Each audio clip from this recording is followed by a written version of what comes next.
Portion ये किसानों वाला, वो गवर्नमेंट के खिलाफ हो जाएगा फिर, ठीक है। हाँ, और कई लोग ये बोल रहे हैं कि भाई साहब अब तो 80% पर कट ऑफ जा रही है, तो अब तो हमें एग्जाम के अंदर सिलेक्शन लेने के लिए 100% मार्क्स लेने पड़ेंगे। तो 100% मार्क्स लो ना, गवर्नमेंट नहीं ले रही क्या 100% मार्क्स?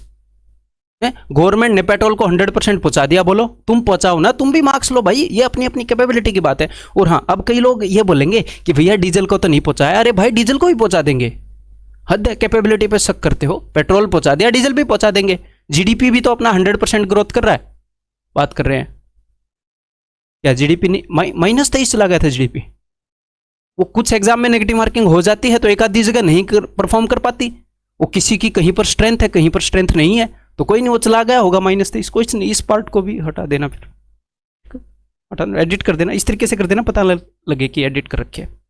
और आगे बात, भाई साहब अपने देश के अंदर इतने बड़े बड़े लोग हैं, अगर ये इतना इंपॉर्टेंट मुद्दा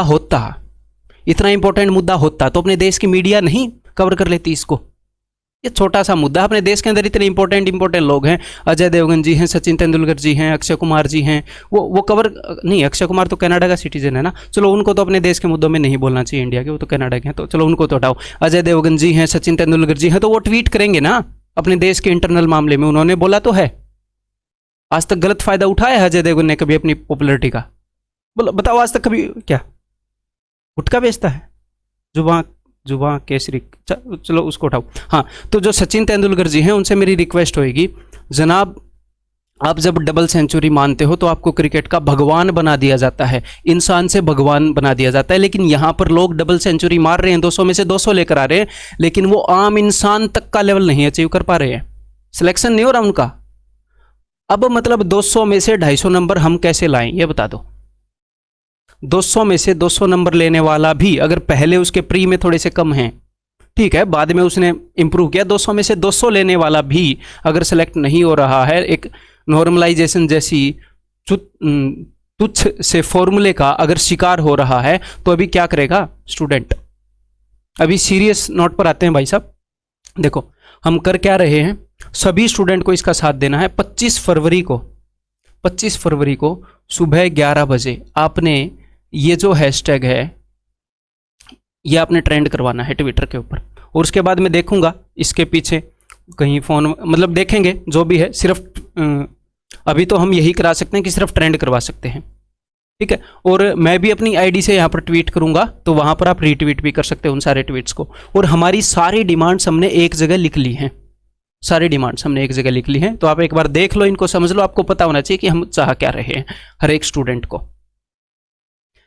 एग्जाम कैलेंडर लाइक यूपीएससी, जैसे एसएससी का जो कैलेंडर है, यूपीएससी पहले ही अपना एग्जाम कैलेंडर निकाल देती है, अपनी डेट्स बता देती है, अपनी अप्रोक्स वैकेंसीज बता देती है, ऐसे एग्जाम्स के अंदर वो करती है, तो ऐसा एसएससी भी कर सकती है, मतलब कॉपी ही करना है उनका सिस्टम, ठीक है। देन रिक्रूटमेंट प्रोसेस अगर थोड़ा सा फास्ट हो जाए, नोटिफिकेशन से लेकर ज्वाइनिंग तक अगर 1 साल में हो जाए तो थोड़ा सा भला हो जाए ना। एक सीट को एक कैंडिडेट 2-2 साल की सीट नहीं मारेगा। और भाई साहब 3 दिन इन्होंने टियर 2 का पेपर लिया, तो 300 क्वेश्चन मैथ के सेट करने थे और 600 क्वेश्चन इंग्लिश के सेट करने थे। कितनी बड़ी बात है, 300 क्वेश्चन थोड़ी सेट हो सकते हैं, 300 क्वेश्चन एक लेवल के मिलेंगे आपको, कहीं पर भी नहीं मिलेंगे, इसीलिए तो वो बेचारे कर नहीं पाए, उनकी गलती नहीं है। 3 दिन 3 पेपर इक्वल लेवल के कौन सेट कर सकता है, मेरे को एक बात बताओ। तो चलो थोड़ा मोटा हमें कमीशन को भी माफ करना पड़ेगा, 3 पेपर यार एक लेवल के सेट करना कितनी मुश्किल बात है। हाँ, उसके कारण इतने सारे स्टूडेंट का करियर बर्बाद हो रहा है, तो चलो वो तो छोटी सी बात है, करियर तो फिर बनते रहेंगे, आदमी तो आती जाती चीजें हैं, पेपर सेट करना बहुत मुश्किल है, ठीक है। और हाँ, वेटिंग लिस्ट और रैंक लिस्ट निकले, सिर्फ वेटिंग लिस्ट नहीं, वेटिंग लिस्ट और रैंक लिस्ट निकले जैसे यूपीएससी के अंदर निकलती है, और फेयर प्रोसेस हो, जैसे कि जो मेंस का पेपर है वो सिंगल सीटिंग में हो। और अब ये कोई बात कहने की है क्या कि फेयर प्रोसेस हो? ये कोई कहने की बात है? तो बेसिक सी बात है, फेयर प्रोसेस होना चाहिए। जैसे पेपर लीक वगैरह, चीटिंग वगैरह, ये सिर्फ हम बोल सकते हैं, मेरे ख्याल हमारे बोलने से भी इसके ऊपर असर नहीं पड़ेगा, लेकिन एटलीस्ट कुछ ये काम हो सकते हैं कि भाई मेंस का जो पेपर है वो सिंगल शिफ्ट में हो जाए, एक दिन हो जाए, जिसके कारण एटलीस्ट मेंस के अंदर तो नॉर्मलाइजेशन का जो प्रकोप है वो भुगतना ना पड़े, प्री में तो भुगतना ही पड़ेगा, इतनी शिफ्ट होंगी, ठीक है। और 18 नवंबर को जो गंदा सा एग्ज़ाम लिया था उसको दोबारा से कंडक्ट करा लें। एक ठीक ठाक है, जो नर्सरी लेवल का गलती से एग्जाम ले लिया था, वो हुआ क्या था, एसएससी ने तो ठीक पेपर सेट किए थे, वो गलती से एक नर्सरी का पेपर आ गया था, वो 18 नवंबर वालों को दे दिया गया। फिर बाद में उन्होंने सोचा कोई नहीं, तो एक ठीक ठाक ग्रेजुएट लेवल का पेपर, सीजीएल लेवल का पेपर री एग्ज़ाम हो जाए, तो वो जो बच्चे हैं जो नॉर्मलाइजेशन का प्रकोप भुगत रहे हैं उनको भी थोड़ी राहत मिल जाए। देन नेक्स्ट कुछ मिसलेनियस चीज़ें हैं, जैसे कि एज रेकनिंग इशू है जिसको इन्होंने बदल दिया है बाद में।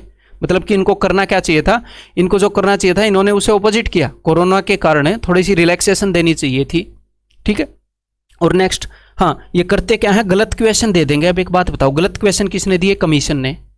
अब उनको ठीक कराने के लिए फीस कौन भुगतेगा, स्टूडेंट। हद है। तो या तो यहाँ पर यह होना चाहिए कि भी एसएससी के ऊपर फाइन हो, जब भी एक गलत क्वेश्चन दे तो जितने भी कैंडिडेट की शिफ्ट में वो गलत क्वेश्चन आए सबको 100-100 रुपये देगी, होना ऐसे चाहिए। ले रही है सबसे 100-100 रुपये। या फिर एटलीस्ट ये होना चाहिए कि जब हर एक क्वेश्चन की एक आईडी होती है, जब एक आईडी के ऊपर एक बंदे ने रिप्रेजेंटेशन लगा दिया, मैंने मान लो उस क्वेश्चन के ऊपर रिप्रेजेंटेशन लगा दिया कि मेरे 100 रुपये ले लो और इसको ठीक कर लो, ना ना ना, सबसे एक्सेप्ट करते रहेंगे रुपए, सबसे एक्सेप्ट करते रहेंगे। 100 रुपये तुम भी दे दो, तुम भी दे दो, तुम भी दे दो, एक क्वेश्चन के ही। तो एटलीस्ट वन टाइम पेमेंट होनी चाहिए। एक क्वेश्चन के ऊपर किसी ने 100 रुपये दे दिए तो दूसरे से रुपए तो मतलब कम से कम आपकी नज़र में आ तो गया कि इस क्वेश्चन को गलत बोल रहे हैं, मतलब रुपए हड़प रहे हैं। कैंडिडेट ने 100 रुपये का फॉर्म भरा, वो 500 रुपये की उसने रिप्रेजेंटेशन लगाई। अद्दा भाई, अब ये बातें साफ साफ दिखती तो हैं, किसी को बोलने की जरूरत नहीं है, ये अपने सिस्टम के अंदर हो रही हैं। और ये नहीं है कि हमें कहीं आगे पहुंचाने की जरूरत है। वैसे मैं अगर फ्रैंकली बोलूँ तो ये सबको पता है आगे, बट वही है ना, जो सो रहे हैं एक बार उनको नींद से जगाना पड़ेगा और क्या करना पड़ेगा, ठीक है। तो जितने भी स्टूडेंट्स हैं, अगर आप स्टूडेंट हैं, ये नहीं है कि अगर आप एसएससी के स्टूडेंट हैं, अगर आप स्टूडेंट हैं, आप एसएससी के फील्ड से हैं या नहीं हैं, तो एटलीस्ट अपना जितना भी हो सके उतना 11 बजे 25 फरवरी को अपना कंट्रीब्यूशन जरूर दीजिएगा, ठीक है। हो सकता है सरकार के बड़े बड़े लोग हमारी मदद ना करें, बट आप जैसे आम इंसान, आप भले ही इससे रिलेटेड हैं या ना हैं, वो तो पता नहीं सुनेंगे कि नहीं सुनेंगे, कि एटलीस्ट आप तो सुनो, आप तक तो हमारी बात पहुंच रही है, आप तो थोड़ी सी मदद कर दो। तो बस मैं इतना ही कहना चाहूँगा। Take care.